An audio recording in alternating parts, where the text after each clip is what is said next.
ये कहानी सुंदरवन के जंगल की है, जहाँ पर एक टुन्नी नाम की चिड़िया रहती थी। वो जंगल में पॉपकॉर्न बेचती थी।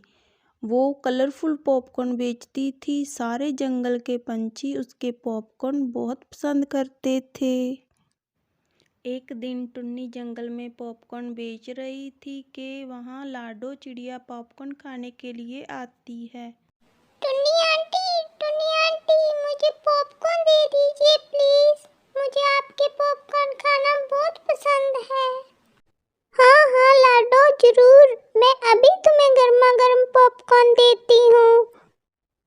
टुन्नी आंटी, आपके बनाए पॉपकॉर्न हमेशा इतने स्वादिष्ट क्यों होते हैं? हम इनको छोड़ के कुछ और खाने के बारे में सोच भी नहीं सकते। अरे लाडो, मैं इसमें तुम बच्चों के लिए बहुत सारा प्यार डालती हूँ, इसलिए तो मेरे बनाए पॉपकॉर्न हमेशा स्वादिष्ट होते हैं। इतने में वहाँ सोनू चिड़ा भी आ जाता है और वो भी टुन्नी चिड़िया से आके पॉपकॉर्न मांगता है और लाडो मज़े से पॉपकॉर्न खाती है। टुन्नी आंटी, मुझे भी पॉपकॉर्न दीजिए। मैं भी पॉपकॉर्न खाना चाहता हूँ। प्लीज मुझे भी पॉपकॉर्न दीजिए ना। अरे सोनू, हाँ हाँ, ये लो गर्मा गर्म पॉपकॉर्न और खाओ मजे से। और बताओ कैसे बने हुए हैं मेरे popcorn. Thank you Tunni aunty.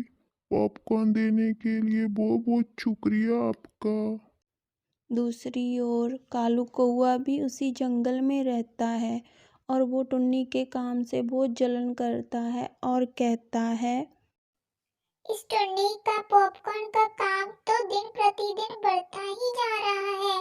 मुझे कुछ ना कुछ तो करना होगा और ये वक्त अपना बदला भी ले सकता हूँ, क्योंकि पिछली बार उसने मेरी चोरी की पोल सबके सामने खोल दी थी। अब नहीं छोड़ूंगा टुन्नी तुझे। इतना कहते ही वो टुन्नी की घर की ओर चल पड़ता है। उधर टुन्नी अपने घर पहुंच जाती है और वो बैठकर कुछ बड़बड़ा रही होती है। आज तो दिन काफी अच्छा रहा और कमाई भी बहुत अच्छी हो गई है। अब मैं जल्दी से कल के लिए पॉपकॉर्न बना लेती हूँ और खाना खाकर सो जाती हूँ। इतना कहते ही वो सारा काम करके सो जाती है और तभी वहाँ कालू कौआ भी आ जाता है। वो टुन्नी के बनाए पॉपकॉर्न में जहरीले रंग डाल देता है और बोलता है कि अब मजा आएगा। अब टुन्नी चिड़िया को कौन बचाएगा? इस रंग वाले पॉपकॉर्न से जंगल के पंछी बीमार हो जाएंगे और टुन्नी को इस जंगल से बाहर निकाल देंगे। इतना कहते ही कालू कौआ वहाँ से चला जाता है।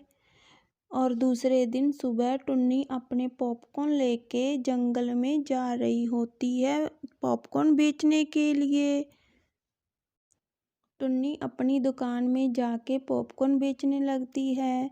जंगल के पंछी उसके पॉपकॉर्न खाने के लिए आ जाते हैं कि तभी सारे पंछी एक एक करके बेहोश होना शुरू हो जाते हैं। टुन्नी को कुछ भी समझ में नहीं आता कि आखिर हो क्या रहा है उसके साथ।